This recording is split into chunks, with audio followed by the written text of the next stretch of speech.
Everyone. So next design ಬಂದು ನಿಮಗೆ plus size ಅಲ್ಲಿ 3XL ಟು 7XL ಇದೆಲ್ಲಾನು ಎರಡು ಮಾತ್ರ ಸಿಂಗಲ್ ಕಲರ್ ಬಂದಿರೋದು. ಸೂಪರ್ ಆಗೇ ಇದೆ, ಎರಡು ಕಲರ್ ಡಿಫ್ರೆಂಟ್ ಆಗೇ ಇದೆ. ಸೊ ಇದು ಡಾರ್ಕ್ ವೈಟ್ ಕಲರ್ ಅಲ್ಲಿ ನೆಕ್ ಅಲ್ಲಿ ಪೂರ್ತಿ ನಿಮಗೆ ಜರ್ದೋಶಿ ಎಂಬ್ರಾಯ್ಡ್ರಿ ಕೊಟ್ಟಿದ್ದಾರೆ. ಅಂಡ್ ದುಪ್ಪಟ್ಟ ನೋಡಿ, ರಿಚ್ ಫ್ಯಾಬ್ರಿಕ್ ಸರಿ ಓವನ್ ಫ್ಯಾಬ್ರಿಕ್ ಅಲ್ಲಿ ನಿಮಗೆ ದುಪ್ಪಟ್ಟ ಇರುತ್ತೆ. ನೆಕ್ ಲೈನ್ ಸೂಪರ್ ಆಗಿದೆ ಅಂಡ್ ನಿಮಗೆ 3/4 ಸ್ಲೀವ್ಸ್ ಅಲ್ಲಿ ಕೊಟ್ಟಿದ್ದಾರೆ.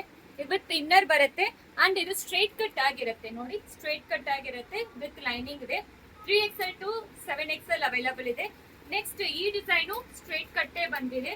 ನೆಕ್ ಅಲ್ಲಿ ಈ ರೀತಿ ನಿಮಗೆ ಥ್ರೆಡ್ ಎಂಬ್ರಾಯ್ಡ್ರಿ ಕೊಟ್ಟಿದ್ದಾರೆ. ದುಪ್ಪಟ್ಟಾನು ರಿಚ್ ಆಗಿ ಕೊಟ್ಟಿದ್ದಾರೆ ಅಂಡ್ ಸ್ಟ್ರೈಟ್ ಕಟ್ ಆಗಿರುತ್ತೆ. 3/4 ಸ್ಲೀವ್ಸ್. ನಾವು ಸೈಜ್ ಬಂದು ತೋರಿಸ್ತಾ ಇರೋದು 7XL. ನಿಮಗೆ ಬಾಟಮ್ ಇರುತ್ತೆ. 3 ಪೀಸ್ ಸೆಟ್, ಟಾಪ್ ಬಾಟಮ್ ದುಪ್ಪಟ್ಟ. ಇದರಲ್ಲಿ ಕಲರ್ ಆಪ್ಷನ್ಸ್ ಇಲ್ಲ, ಸಿಂಗಲ್ ಕಲರೇ ಬಂದಿರೋದು. ಸೊ ವೆಬ್ಸೈಟ್ ಅಲ್ಲಿ ಲಿಂಕ್ ಅಂತ ಕಮೆಂಟ್ ಮಾಡಿದ್ರೆ ನಿಮಗೆ ಲಿಂಕ್ ಸಿಗುತ್ತೆ. ವೆಬ್ಸೈಟ್ ಅಲ್ಲಿ ಆರ್ಡರ್ ಪ್ಲೇಸ್ ಮಾಡ್ಕೊಳ್ಳಿ.